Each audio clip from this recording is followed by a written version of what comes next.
Hello and welcome back. Oh, hello.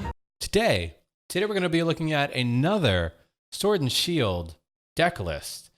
Today's deck list is going to be very familiar in some ways, but have some new possibilities in others. So that deck list is MorPeko basically. Morpeko V and Pikarom deck list. So the idea is like it's mostly like a Pikarom list with some new Sword and Shield bits thrown in and a new Pokemon that lets you do some fancy things. So yeah, with that said, let's just sort of get into the deck list.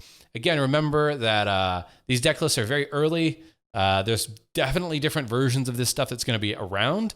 But I sort of based this off of what I knew about Pikarom going in with those bits and changes. Who knows if this is going to be the right thing, but yeah, just use this as a guideline. So, in terms of the Pokemon, so this version of MorPikaRom, if you will, is a Jirachi build, mostly because we want to try to dig. We want to try to find the pieces that we need when we need it. So we made space for four Jirachis in this list. It's important that we have Jirachis for a variety of reasons. Largely because our second most numerous Pokemon is Morpeko V. The reason I have 3 of these in here, you could probably get away with less. It just depends on how much of a Pikarom versus how much of a Morpeko list you want this to be. I put 3 in for now. I think it's a fun Pokemon to play around with. Depending on the kind of match that you're up against too, you may lean more heavily towards a Morpeko battle versus a Pikarom battle. Just really depends on what you're playing against. So 3 of those. I do have 1 of its evolution. Oh, let me tell you what it does. So Morpeko V, its first attack does 20 damage, and I should probably know this. I actually don't. Look it up. It's not useful well, it might be useful, but I'm not considering it for the purpose of this deck. The second attack is really what you're after.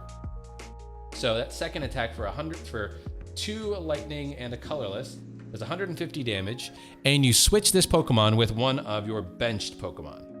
So it's a hit and run deck that does 150 damage, and it's electric, so it can be modified by a variety of different things. So I think this is a really interesting new archetype to look at. On top of those Morpeko Vs, I have just one Morpeko V Max. Yeah, I don't know if you necessarily need more than one Morpeko V Max. You may not even need it. I have it just so I can buff a Morpeko V if it's late game and I'm worried about them taking 2 prizes to win, or 3 if you're up against like an ADP. So you could put that down just to sort of buy yourself that turn to try to get the prizes you need. So that's why I just have one Morpeko V Max. Let's see what its attack does. So its attack is 180. It does for the same amount of energy, 2 lightning and a colorless.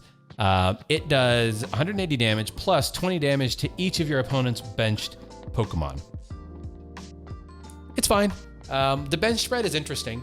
If this were to survive a couple of turns and you're up against something like a Malamar deck, especially one that spreads damage to itself, this could be critical if you can hey, I can tank 2-3 hits, maybe, probably 2 hits with this Pokemon, and I could spread damage. So you basically say, hey, you have nowhere to put your damage. You put your damage elsewhere, on your bench, and that really screwed you in the end. But overall, it's not really the card that this deck is really meant to use. So that is Morpeko line. Other Pokemon in the deck are going to be very familiar to Pikarom players. We have 2 Pikachu and Zekroms, just a staple in these types of electric decks. We have 1 Raichu and Alolan Raichu.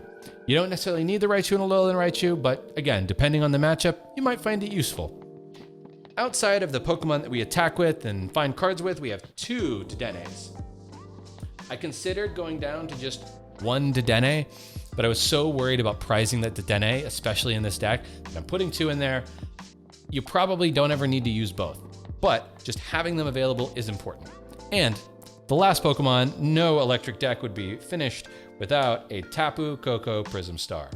Allows you to get 2 lightning energy out of the discard and attach them to 2 of your benched Pokemon, 1 each, basically.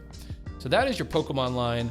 It looks very similar if you are a Pikarom player, with the only difference being a much lower count of a couple of these cards, and then the addition of Morpeko Vs.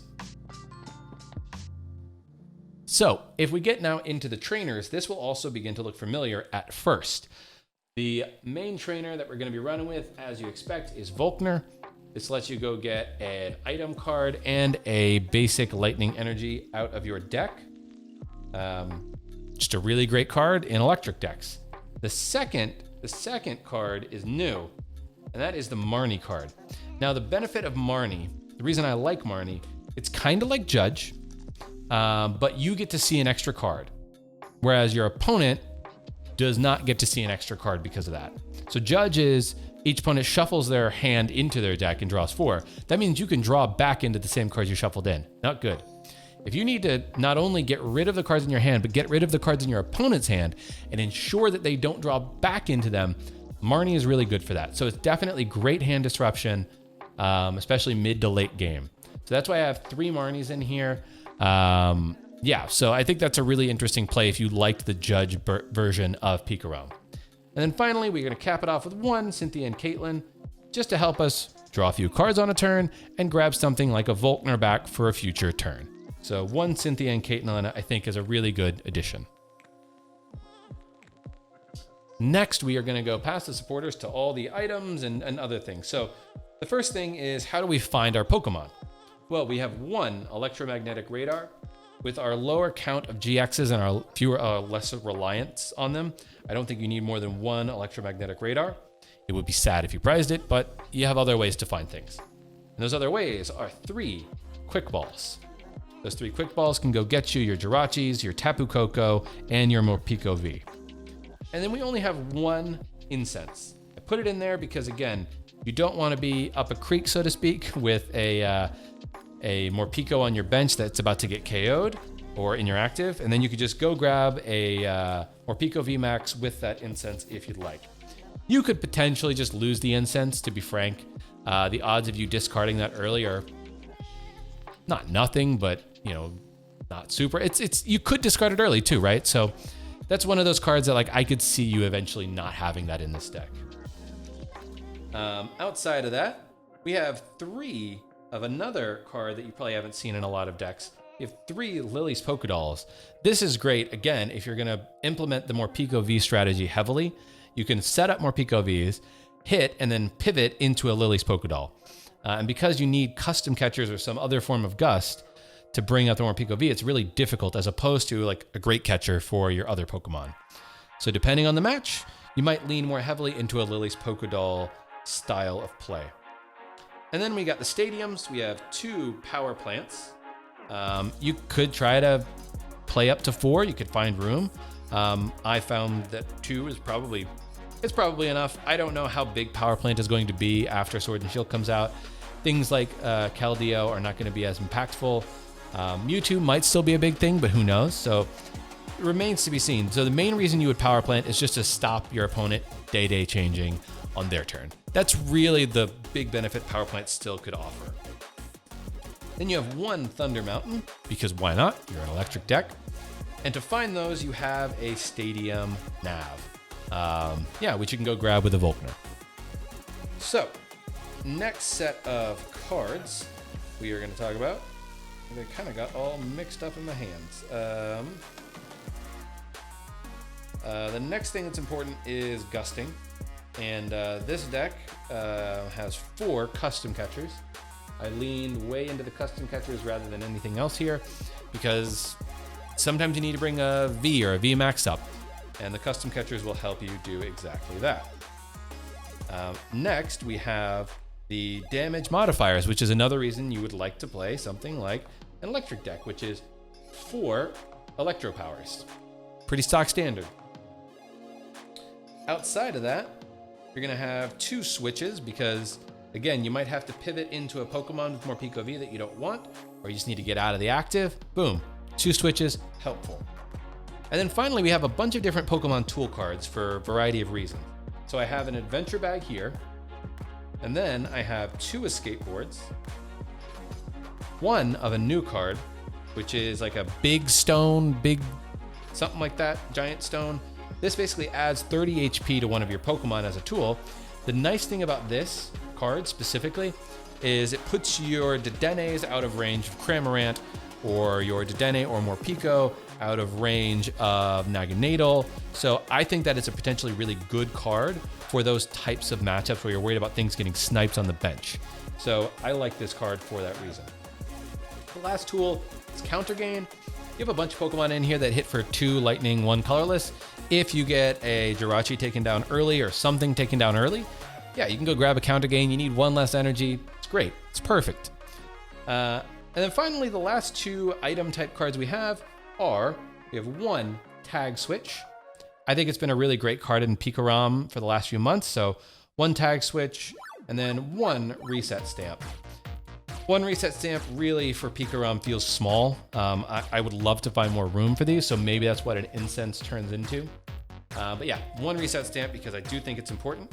And then finally, let's talk about energy. And we have 3, 6, 9 energies. We're running 9 lightning energies in this deck. Maybe you could run more, maybe you could run less. 9 I found is pretty good. If you were to prize a bunch of them, that would really stink. So maybe you find room for lightning as well. But yeah, I think there's a variety of things that you could do to edit this deck over time once you maybe know better what the meta is. But as a starting point, I think this is a really interesting variation of Pikarom for Sword and Shield. Let me know what you think in the comments. Do you like this build? Are you excited about Morpeko? All that good stuff. Yeah, and definitely follow me, subscribe if you like this kind of stuff. Let me know if there are any other Sword and Shield decks you're really interested in me looking at. And you can also support me on Patreon. You can get early access to some of my unboxing videos if you want to try your hand at getting a few of those codes. It's only $1 a month for that. But yeah, outside of that, thank you so much for watching, and I will catch you in a future video. Carpe awesome.